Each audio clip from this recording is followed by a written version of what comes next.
Sorry. That was quite insightful to hear about your decision to do the MBA. Quick question specifically on that. You mentioned there are those that probably do their masters immediately after their undergrad or just a couple of years. But you decided to do a bit more before doing your MBA. While doing your MBA, that additional time that you took, 5 to 6 years between your undergrad and then your MBA, do you think that came in handy? Would you say? Yeah, because I was someone who did it like a couple of years after my undergrad, so there was maybe a shorter duration between my undergrad and my MBA. So I was just wondering, your decision to work a bit more and then going to MBA, do you think that was quite useful? Or were there any instances that made you think, oh, that was I'm glad that I spent that time working longer than maybe some of my classmates or others? Absolutely. I think, once again, that is also a hypothesis for me. So I am glad to say that it did work out the way that I wanted to. But I think specifically how it helped just in having that additional time is that, especially when you're at a university like Oxford with 300 other high caliber, let's say, friends and colleagues alongside you. And let me also say that even within the MBA cohorts, regardless of Oxford or not, if you're looking at North America or Europe, UK, or even further east in, let's say, Hong Kong or anywhere else, you'd always find a fairly diverse cohort. So there are people or there are students who've essentially moved into these programs 1 or 2 years after the undergrad, and then there are others like me who spent a little bit more time. And then on the extreme end, you have people who are coming back to university after working for 15, even 20 years. So I think there are both extremes, and then there are, the in-betweens like me as well. So I would say that, the decision to do a master's should be solely dependent on your reasons and your situation and where you want to go. But for me, I think it was quite helpful to have worked additionally for those couple of years, because especially when you're in the program, when it's a 1 year or a 2 year program, there is a lot that you need to absorb. Now, I'm not referring to academia or theoretical concepts. It's more in terms of practically understanding, let's say, business, understanding markets, understanding regulations. You feel a lot more prepared when you're already exposed to those practical challenges in whatever region that you've been operating in, versus someone who is just coming out of, let's say, the undergrad and has only worked for 1 or 2 years. They will have a steep learning curve, but probably not too much to contribute in terms of your own experience to the class. So I think that's the difference. But like I said, not to say that, doing the MBA right after 1 or 2 years doesn't make sense. It's just that, what you can bring to the cohort can be a lot more valuable. And this is also something that most top-ranked universities expect in terms of, what can you bring to the cohort that the others do not potentially have. How can you be additional to the class is, a recurring question that keeps coming up in the essays or the SOPs or even the references that the university asks for. So I would say, that is critical, especially when you're considering the master's. So for me, having that 5-6 years under the belt and going into university as someone who had already worked in venture capital and impact investments was quite helpful. And even after, once you graduate, it becomes even more helpful because you have a foundation of practical professional experience in the space that you want to work in, plus a high value a degree which allows you or opens you opens up new markets internationally, or even if you want to come back to India or wherever you're based, it does give you that brand value and that recall and the recognition that you think it needs. Great. Any tips that you would give to those who, how easy or hard is it post an MBA or a break for studies or masters to come back into sort of the working space? You would say any tips that you could think of that people need to keep in mind while they because you've lived that journey of, you took a break, went to studies, and now then you try to reintegrate. Are there any, now retrospectively, when you think back, you say, hey, maybe that if I had known that, I would have either done it differently, or I would have these are things that it would be good to know in trying to reintegrate? And how would you rate, how easy is it to come back into the workforce? Yeah, no, great question. I think there are a few things to consider.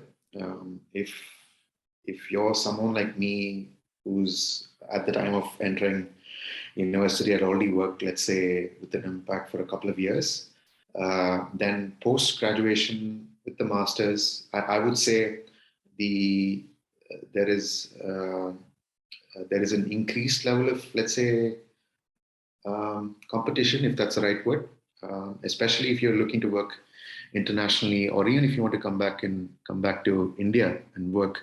So I would say that you immediately move to a certain category of candidates where you're considered high caliber, high potential, but then there are folks who may be quite similar to you or dissimilar to you in positive ways, who maybe have done, let's say, a combination of masters. Like even at a university like Oxford, you have an option to do a more specialized masters along with an MBA.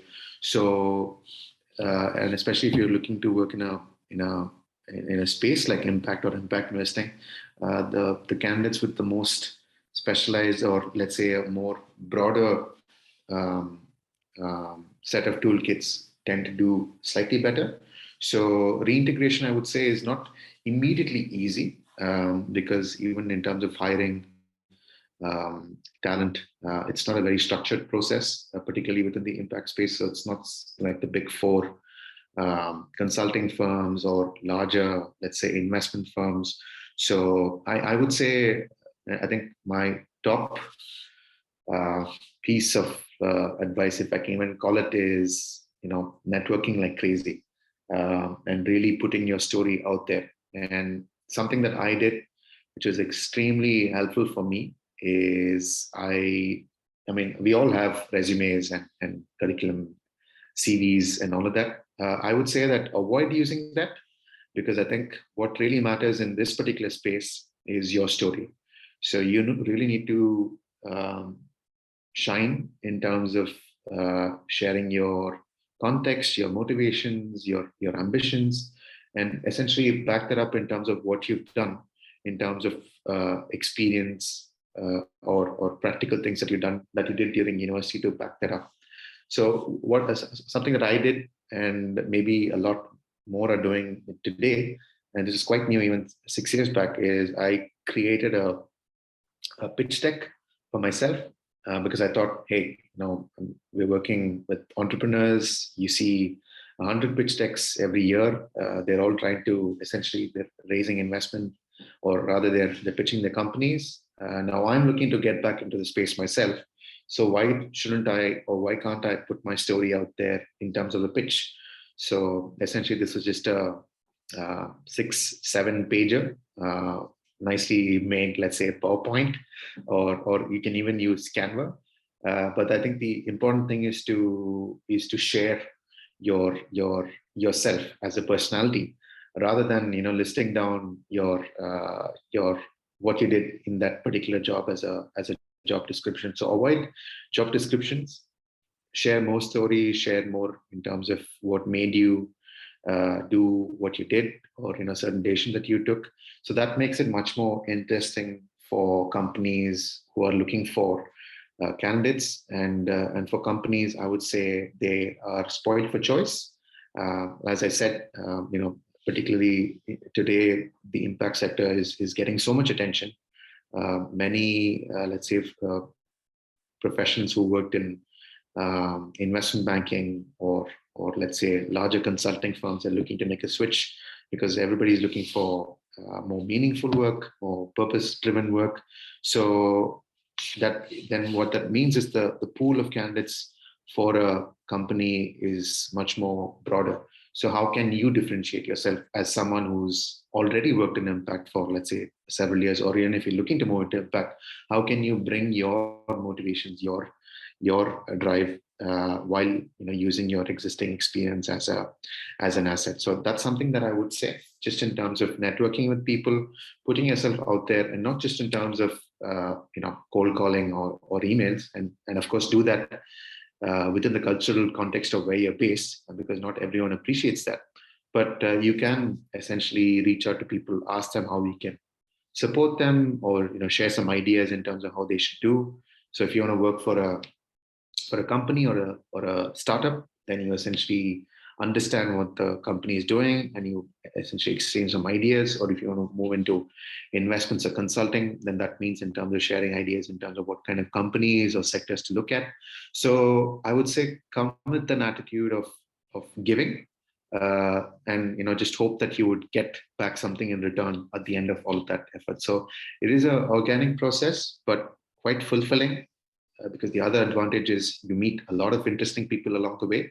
So you might not probably get the role or the job that you wanted, that you really wanted immediately. But I think the important thing is to take it in your stride, consider that a learning, and those folks that you met in that journey will always come back at some point to help you. So I think that's something that's really worked in my favor. So to answer your question, I wouldn't probably do anything differently. I would probably do more of that even sooner. Great. No, that's been quite insightful, and learning for myself as well. So I think any closing remarks, any thing that you would like to add for our young listeners and listeners that are either in the early part of their journey, in the impact space, in India or beyond? Yeah, any closing thoughts, any key skills that you think you didn't mention that you would like to add, yeah, at the end? Sure. Key skills, I think a common misconception about this space is that because it is impact, there is a certain misunderstanding that the fundamental skill sets that you need to succeed in this role is let's say, is discounted. So that's not true.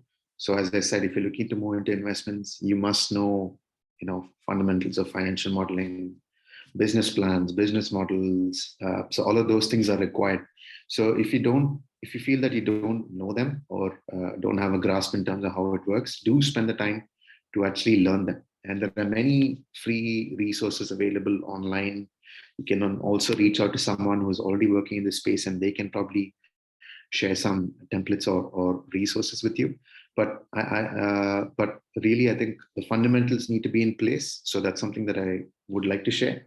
That it is no different to any other sector that you're probably looking at, that you might maybe considering as a potential career option. So the fundamentals still are required, and of course, decide even with an impact. Like I said, there's different avenues that you could work in. There's investments, there's consulting. There could be something like public policy. It could be related to measurement and evaluation. It could be market research, or it could be within companies in terms of strategy, business development. So there are many avenues within impact that you could work in.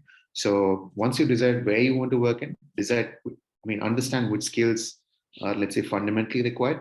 And then additionally, what you can add on is completely up to you. So you could probably learn a new language. If you want to work internationally, you could probably consider learning a language that is maybe useful for you in the markets that you want to work in, or even if you are going to work in India, maybe learning multiple or more than one regional language is really helpful if you're going for field evaluations. Of course, there is a lot of focus on tech. I know a lot of people, even myself included, who started learning SQL and Python the last few years, because I think it's definitely a useful skill set to have, even regardless if you practically use it in your daily life. But those are useful to have as well. But I guess the one maybe one important aspect that I would probably like to share, especially for those of you considering any masters at this point in your juncture, or maybe some few years down the line, do consider the financial implications of taking on a master's or a similar education.